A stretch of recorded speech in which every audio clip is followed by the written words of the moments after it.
She screamed before the rope even touched her skin, the kind of scream that makes every bird on the prairie jump from the grass and vanish into the sky, the kind of scream that tells you someone is being broken in a way no human heart should ever witness. They had Lily Byrne tied to the old whipping post near the trail to Dodge City, her hands pulled high above her head, her ankles bound to the base of the post, feet barely touching the ground. Her simple shift was torn at the shoulder from the struggle, smeared with dust and sweat. The sun beat down on her until sweat and tears ran together into one helpless streak. She tried to pull her arms down, but the rope cut deeper into her wrist, turning every breath into a reminder that half the county could have been watching if they walked by that road. Her breath hitched. She whispered one word, "Please." Her voice cracked in the heat. Anyone passing that old trail would have heard her, but no one came, and that silence hurt worse than the rope. The men who surrounded her didn't flinch. They watched with lazy grins, their boots sinking into the dusty ground near the old cattle trail leading toward Dodge City. These men worked for Silas Maddox, the man everyone feared, the man who decided that Lily needed to be taught a lesson for speaking against him in town, and they were more than happy to carry out his orders. Then footsteps approached from behind her, heavy, slow, measured.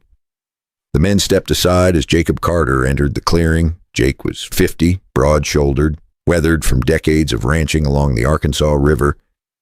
His face carried old grief and older regrets, and he looked at Lily the way a condemned man looks at a noose. For a heartbeat, Lily thought he might help her, but desperation can twist a good man into something he no longer recognizes, like he hated what he was about to do but saw no way out of it. Silas had come to Jake 2 nights earlier, offering him a deal. Help with this punishment, and Silas would erase the debt that threatened to destroy the Carter Ranch. Refuse, and everything Jake owned would be stripped from him by sunrise, so Jake had walked here today, not because he wanted to, because desperation drove him harder than fear. Now Silas gave his orders, cold as winter iron. "Lift her clear off the ground, Carter. I want her toes dancing in the air when the ropes bite." "That's your part of the bargain." Jake's stomach turned, but his hands moved anyway. He slid them under her thighs and lifted.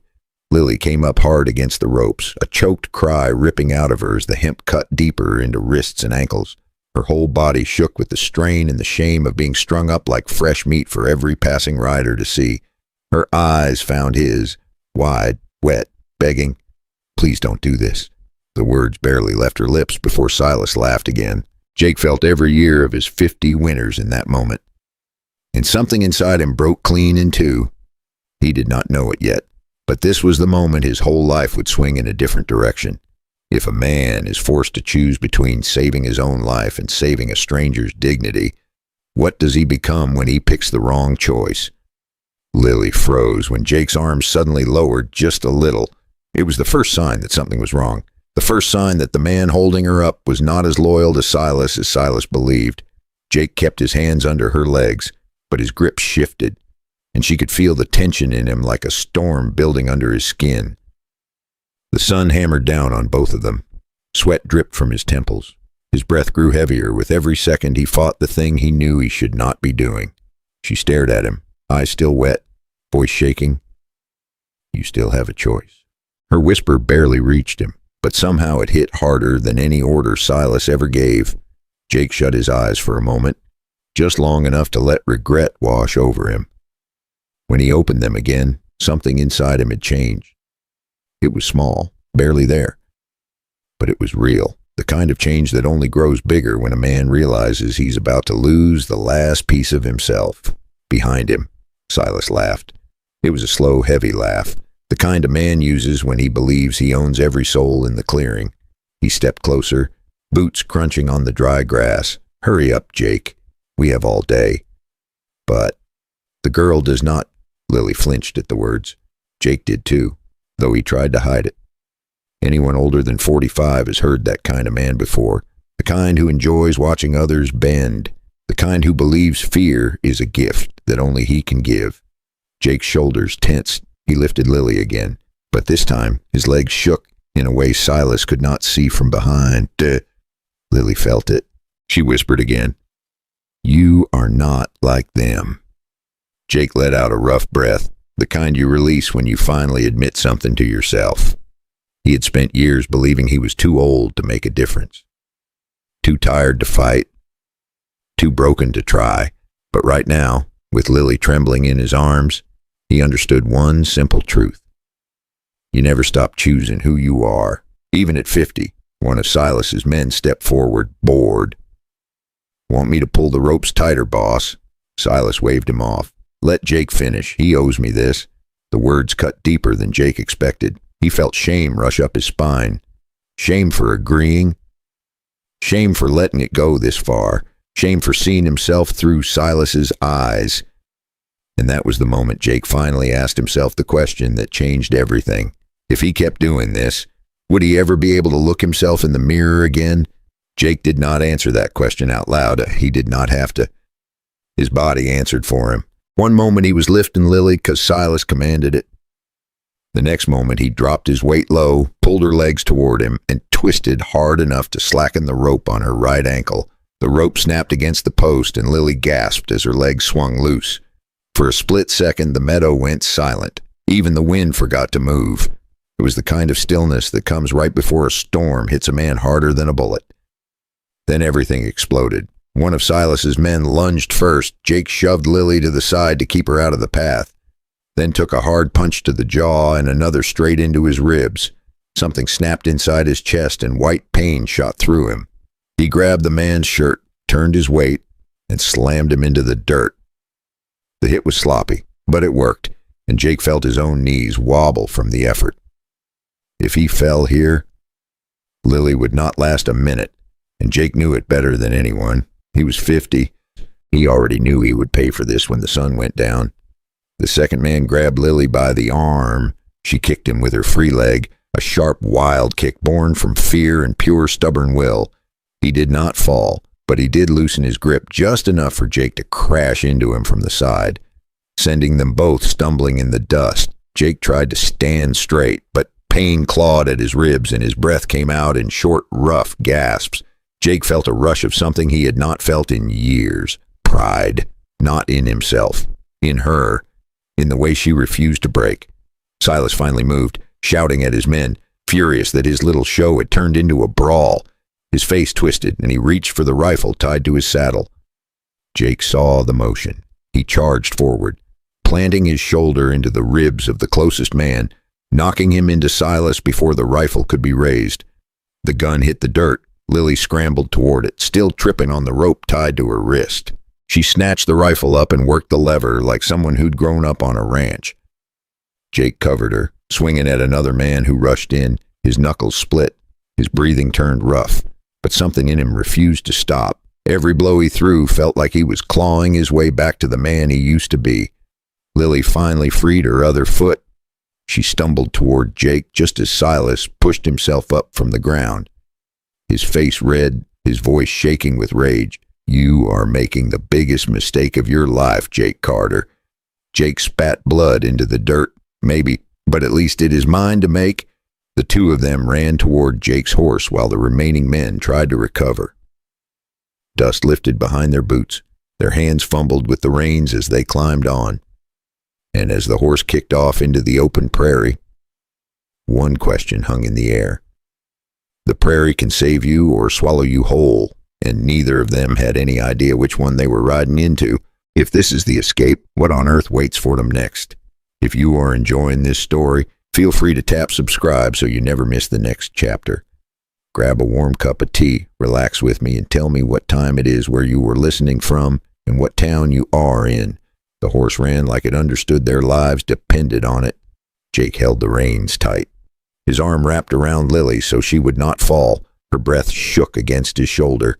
She kept looking back every few seconds, hoping to see empty prairie. But trouble never disappears that easily. A cloud of dust rose on the horizon. Silas's men were coming. There was no doubt about it, and they were angry enough to make the whole county tremble. Jake muttered under his breath, "Hold on." Lily clung to him, still shaken from the fight, still trying to understand how a rancher she barely knew had become the only thing standing between her and a shallow grave. The horse raced along the Arkansas River, hooves pounding the ground in a steady rhythm, almost like a heartbeat. For a moment, Lily let herself breathe. The wind cooled her face. The river sparkled beside them. She allowed herself to think they might actually escape. But hope is a dangerous thing on the frontier. It never comes without a price. Then Jake spotted the danger. Ahead of them was a narrow wooden bridge. It stretched across the river like a thin piece of hope. But on the far side stood two riders. They were waiting. Guns rested on their saddles, their faces cold as stone. Jake cursed softly. He pulled the horse to the right, heading down toward a patch of tall grass and scattered cottonwoods. Lily looked at him. What now? Jake forced a smile that tried to hide how worried he really was. Now we make it difficult for them. They slid off the horse and moved into the shadows of the trees. Jake pushed the reins into Lily's hands. Keep him close. She nodded, even though her legs were still shaking. The riders split up. One moved toward the riverbank. The other walked his horse straight toward Jake. The man dismounted and strode forward, cracking his knuckles like he enjoyed the sound. Jake stepped out from behind a cottonwood, fists clenched. The man grinned. You should have stayed on the ranch, old man. Jake answered with a punch, a heavy punch, the kind a man throws when he has nothing left to lose. They fought hard.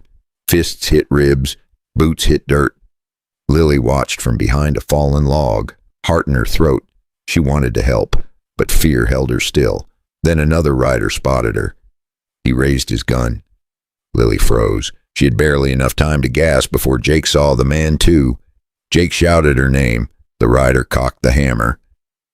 And in that split second, Lily realized something terrifying. What if Jake saves her again?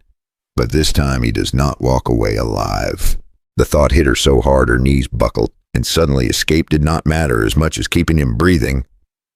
The gunshot never came. At the last possible second, Jake threw himself toward Lily, grabbing her by the arm and pulling her behind a cottonwood just as the rider fired. Bark exploded over their heads. The man tried to shoot again, but Jake was already charging him. He tackled the rider into the dirt, grabbed a fistful of his coat, and hit him with everything he had left. The rider groaned, rolled over, and stayed down. Lily stared, breathless, shaken, almost unable to believe that Jake had risked his life for her again. The last rider saw the other man down in the dirt, and Jake standing there, shirt torn, blood on his face, one hand pressed to his ribs, the other lifting the fallen rifle. Jake's eyes were dark and steady, the kind of look a man gets when he has already decided he's not running anymore. The rider hesitated, swallowed hard, then yanked his reins and turned his horse. He did not say a word. He just rode off across the prairie as if the devil himself was at his back. His figure grew smaller across the prairie until the grass swallowed him whole. For the first time since sunrise, the world finally stopped trying to kill him. The clearing fell quiet.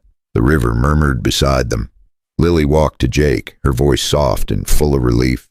You saved me twice today. Jake let out a tired laugh. I hope that means I'm learning something. She touched his arm, gentle and grateful.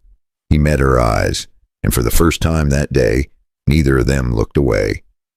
They left the riverbank together and found an old shack half fallen in on itself, tucked beneath a stand of cottonwoods. The roof leaked in two places and half the windows were gone, but it had 4 walls and a fireplace made of river stone. Jake cleaned his cuts while Lily wrapped his shoulder the best she could, her fingers clumsy from the cold. The room was not warm. It was just less cold than the night outside. Every time he moved, pain stabbed through his ribs and he had to bite down on a groan. Once, when he thought she was not looking, he coughed and a faint trace of red stained the rag in his hand. After a long stretch of quiet, Lily checked the cloth at his side and frowned.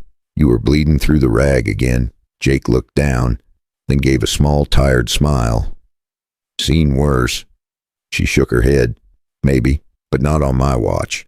It was not much, but in a place as rough as Kansas, that was how a trust began. They let the silence settle again while the fire cracked and popped. Saying more than either of them felt like saying out loud, you never outgrow the chance to be better than you were yesterday. You never get too old to choose the right thing. And sometimes saving someone else is what saves you, too.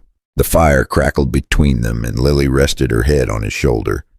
For the first time in a long while, Jake felt peace, real peace, the kind a man earns through dust, to bruises, and the stubborn decision to do what is right. Before they slept, Lily whispered a question. What would have happened if you'd not changed your mind back there? Jake looked at the fire. I guess I would still be the man I was running from. I reckon every man gets one day in his life when he has to decide what kind of man he's willing to die as. Jake got his on a hot piece of Kansas prairie in the summer of 1883. When is yours coming? Now let me ask you listening at home, have you ever faced a moment where doing the right thing felt harder than doing nothing? And which one did you choose? If you are enjoying this story, tap like so I know you're here with us. And if you want more true-hearted tales from the old American West, feel free to subscribe. Grab a warm drink, settle in, and tell me where you are listening from tonight.